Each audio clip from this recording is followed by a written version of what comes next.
The story of Urishima Taro, the fisher lad.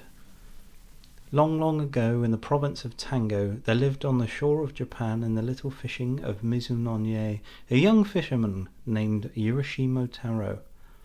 His father had been a fisherman before him, and his skill had more than doubly descended to his son, for Urishima was the most skilful fisher in all the countryside, and could catch more bonito and tai in one day than his comrades could in a whole week. But in the fishing village, more than for being a clever fisher of the sea, he was known for his kind heart. In his whole life he had never hurt anything, either great or small, and when a boy his companions had always laughed at him, for he would never join in with them in teasing animals, but always tried to keep them from this cruel sport. One soft summer twilight he was going home at the end of a day's fishing when he came upon a group of children. They were all screaming and talking at the top of their voices, and seemed to be in a state of great excitement about something. And on going up to them to see what was the matter, he saw that they were tormenting a tortoise. First, one boy pulled it this way, then another boy pulled it that way, while a third child beat it with a stick, and the fourth hammered its shell with a stone. Now Urishima felt very sorry for the poor tortoise, and made up his mind to rescue it. He spoke to the boys. "Look here, boys, you are treating that poor tortoise so badly that it will soon die." The boys were all of an age where children seemed to delight in being cruel to animals, took no notice of Urishima's gentle reproof, but went on teasing it as before. One of the older boys answered, "Who cares whether it lives or dies? We do not. Here, boys, go on, go on." And they began to treat the poor tortoise more cruelly than ever, and Urishima waited a moment, turning over in his mind what would be the best way to deal with the boys. He would try to persuade them to give up the tortoise to him, so he smiled at them and said, "I'm sure you're all kind, good boys. Now won't you give me the tortoise? I should like to have it so much." "No, we won't give you the tortoise," said one of the boys. "Why should we? We caught it ourselves." "What you say is true," said Urishima, "but I do not ask you to give it to me for nothing. I will give you some money for it. In other words, the Oji-san, or uncle, will buy it off you. Won't that do for you, my boys?" He held up the money to them, strung on a piece of string through a hole in the centre of each coin. "Look, boys, you can buy anything you like with this money. You can do much more with this money than you can with that poor tortoise. See what good boys you are to listen to me." The boys were not bad boys at all. They were only mischievous, and as Urishima spoke, they were won by his kind smile and gentle words, and began to be of his spirit, as they say in Japan. Gradually they all came up to him, the ringleader of the little band holding out the tortoise to him. "Very well, Oji-san, we will give you the tortoise if you give us the money." And Urishima took the tortoise and gave the money to the boys, who, calling out to each other, scampered away and were soon out of sight. Then Urishima stroked the tortoise back, saying as he did so, "Oh, you poor thing, there, you are safe now. They say that the stork lives for 1,000 years, but the tortoise for 10,000 years. You have the longest life of any creature in this world, and you were in great danger of having that precious life cut short by those cruel boys. Luckily I was passing by and saved you, and so your life is still yours. Now I'm going to take you back to your home, the sea, at once. Do not let yourself be caught again, for there might be no one to save you next time." All the time that the kind fisherman was speaking, he was walking quickly to the shore and out upon the rocks. Then putting the tortoise into the water, he watched the animal disappear and turned homeward himself, for he was tired and the sun had set. The next morning Urishima went out as usual in his boat. The weather was fine, and the sea and sky were both blue and soft in the tender haze of the summer morning. Urishima got into his boat and dreamily pushed out to sea, throwing his line as he did so. He soon passed the other fishing boats and left them behind till they were lost to the sight in the distance, and his boat drifted further and further out upon the blue waters. Somehow, he knew not why, he felt unusually happy that morning, and he could not help wishing that, like the tortoise he set free the day before, he had thousands of years to live instead of his own short span of human life. He was suddenly startled from his reverie by hearing his own name called. "Urishima! Urishima!" Clear as a bell and soft as the summer wind, the name floated over the sea. He stood up and looked in every direction, thinking that one of the other boats had overtaken him, but gaze as he might over the wide expanse of water, near or far there were no sign of a boat, so the voice could not have come from any human being. Startled, and wondering who or what it was that had called him so clearly, he looked in all directions round about him, and saw that, without knowing it, a tortoise had come to the side of the boat. Urishima saw with surprise that it was the very tortoise he had rescued the day before. "Well, Mr. Tortoise," said Urashima, "was it you who called to my name just now?" The tortoise nodded his head several times and said, "Yes, it was I. Yesterday, in your honourable shadow, O Cage Shamadhi, my life was saved, and I have come to offer you my thanks and to tell you how grateful I am for your kindness."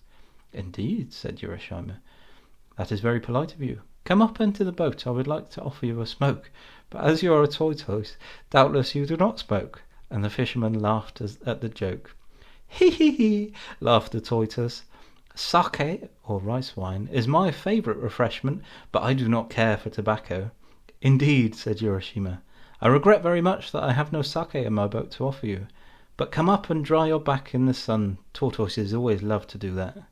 So the tortoise climbed into the boat, the fisherman helping him, and after an exchange of complimentary speeches, the tortoise said, "Have you ever seen Rinjin, the palace of the Dragon King of the Sea, Urashima?" The fisherman shook his head and replied, "No, year after year the sea has been my home, but though I have often heard of the Dragon King's realm under the sea, I have never yet set eyes on the wonderful place. It must be very far away, if it exists at all." "Is that really so? You have never seen the Sea King's palace? Then you have missed seeing one of the most wonderful sights in the whole universe. It is far away at the bottom of the sea, but if I take you there, we shall soon reach the place. If you would like to see the Sea King's land, I will be your guide." "I should like to go there, certainly, and you are very kind to think of taking me. But you must remember that I am only a poor mortal, and have not the power of swimming like a sea creature such as you are." Before the fisherman could say more, the tortoise stopped him, saying, "What? You need not swim yourself. If you will ride on my back, I will take you without any trouble on your part." "But," said Urashima, "how is it possible for me to ride on your small back?" "It may seem absurd to you, but I assure you that you can do so. Try it once. Just come and get on my back and see if it is as possible as you think." As the tortoise finished speaking, Urashima looked at its shell, and strange to say, he saw that the creature had suddenly grown so big that a man could easily sit on its back. "This is strange indeed," said Urashima. "Then, Mr. Tortoise, with your kind permission, I will get on your back." "Doko isho!" he exclaimed as he jumped on. The tortoise, with an unmoved face, as if this strange proceeding were quite an ordinary event, said, "Now we will set out at our leisure." And with these words he leapt into the sea with Urashima on his back. Down through the water the tortoise dived. For a long time these two strange companions rowed through the sea. Urashima never grew tired, nor his clothes moist with the water. At last, far away in the distance, a magnificent gate appeared, and behind the gate the long sloping roofs of a palace on the horizon. "Yah!" exclaimed Urashima. "That looks like the gate of some large palace just appearing. Mr. Tortoise, can you tell me what place it is we can now see?" "That is the great gate of Rinjin Palace. The large roof that you see behind the gate is the Sea King's palace itself." "Then we have at last come to the realm of the Sea King and to his palace," said Urashima. "Yes, indeed," answered the tortoise. "And don't you think we have come very quickly?" And while he was speaking, the tortoise reached the side of the gate. "And here we are, and you must please walk from here." The tortoise now went in front, and speaking to the gatekeeper, said, "This is Urishima Taro, from the country of Japan. I have had the honour of bringing him here as a visitor to this kingdom. Please show him the way." Then the gatekeeper, who was a fish, at once led the way through the gate before them. The red bean, the flounder, the sole, the cuttlefish, and all the chief vassals of the Dragon King of the Sea now came out with courtly bows to welcome the stranger. "Urashima-sama! Urashima-sama! Welcome to the Sea Palace, the home of the Dragon King of the Sea.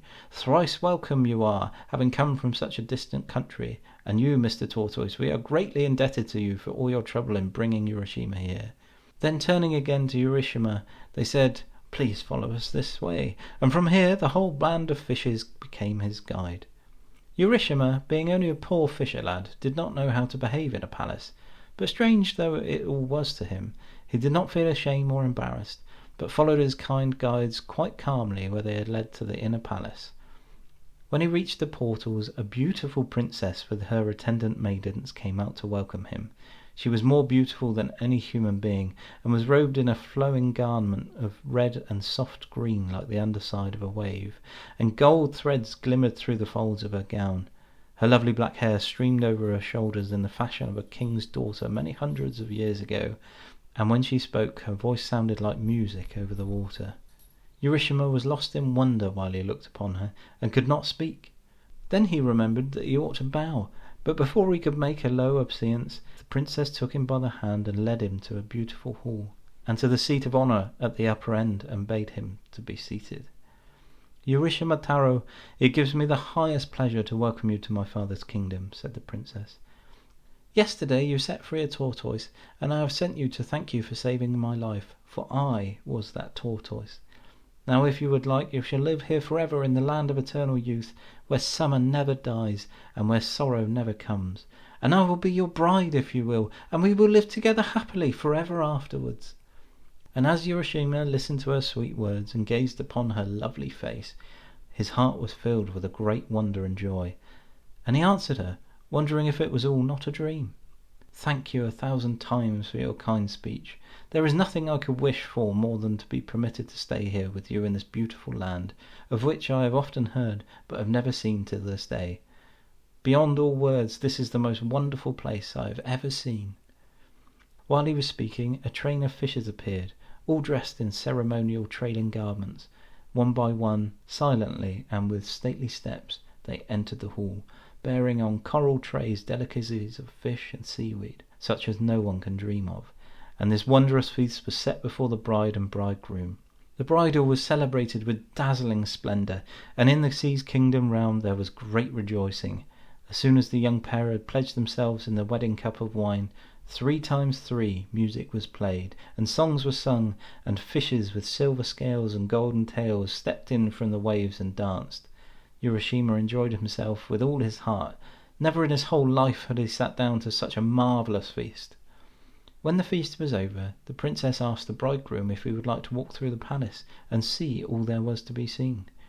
Then the happy fisherman, following his bride, the Sea King's daughter, was shown all the wonders of that enchanted land, where youth and joy go hand in hand, and neither time nor age can touch them.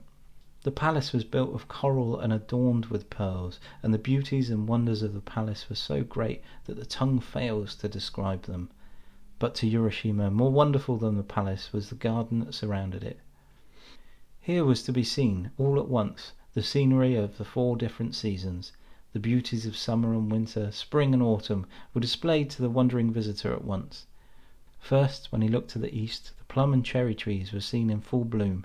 The nightingales sung in the pink avenues, and butterflies flitted from flower to flower. Looking to the south, all the trees were green in the fullness of summer, and the day cicada and the night cricket chirruped loudly. Looking to the west, the autumn maples were ablaze like a sunset sky, and the chrysanthemums were in perfection. Looking to the north, the change made Urashima start, for the ground was silver white with snow, and trees and bamboos were also covered with snow, and the pond was thick with ice. Each day there were new joys and new wonders for Urashima, and so great was his happiness that he forgot everything, even the home he had left behind, and his parents and his own country. And 3 days passed without his even thinking of all he had left behind.